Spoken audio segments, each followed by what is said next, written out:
Singapore, the Lion City, often referred to as a gateway between the East and the West because of its cultural diversity. A fascinating mix of colonial, Asian, Indian and Arab influences.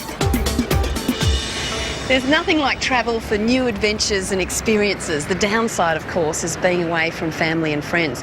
But imagine if you could still touch or even hug your children, even when you're thousands of miles apart.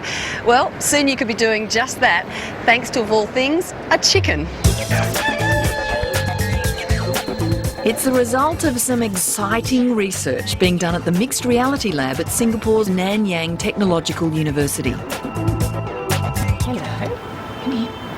Meet Charlie. He's one very switched-on rooster and perhaps the world's first internet-using chicken. So, does he spend his days surfing the net, scouring eBay for bargains or flaming Cheok chat rooms? No, he just struts around inside a large box doing what a rooster does. So before you cry foul and say, just what have chickens got to do with hugging my children? Well, at this research laboratory, they've worked out a way of transmitting a sense of touch over the internet. So if I touch, stroke or even tickle this little chicken doll here, then Charlie, wherever he is, will feel exactly the same sensations. It's called haptic or touch sensing technology, allowing tactile interaction over the internet. You know, this chicken doll is actually very hard. It's not squishy at all, even though you'd think so. But inside, there are 4 electrodes like this, and they create a very tiny electric field. And as I run my fingers over the doll, it disrupts that field. And that tactile information is then sent wirelessly to a PC, and then through the internet to that haptic vest that's worn by our favourite chicken, Charlie.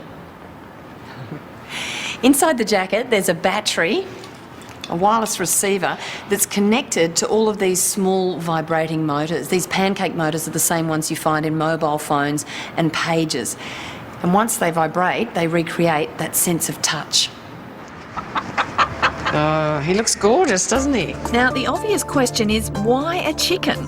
That's best answered by the man who created internet poultry, Dr. Adrian Cheok. But in Southeast Asia, traditionally people have kept chickens as pets in their backyards. In the traditional Asian villages, there was always chickens around and children would play with them. So we wanted to really recreate that kind of traditional Asian-style pet, which is the chicken. We wanted to make a technology where people could touch their pet no matter where they are, because a very important communication between humans and pets is through touch. In fact, the benefits work both ways. Studies have shown that chickens who are stroked and held regularly will produce more eggs because they're happier. Charlie mightn't lay eggs, but he is happy. At this point, you may be wondering, well, how do we know that Charlie actually likes to be touched? After all, he can't speak, can he?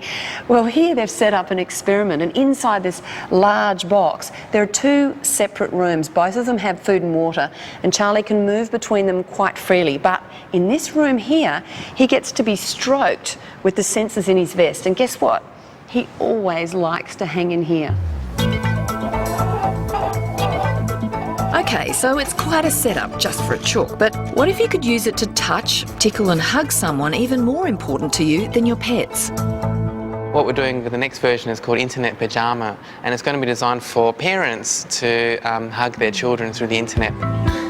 The child will be able to feel realistic hugging sensation. The parent will hug a teddy bear, and then the child will feel the hugging on their body. It does sound weird, maybe even a little frightening, but in the right context, giving your kids a hug from far away is pretty special. The work here at the Mixed Reality Lab has opened up some amazing possibilities, and it raises the question of just how far can we go and how intimate can we get?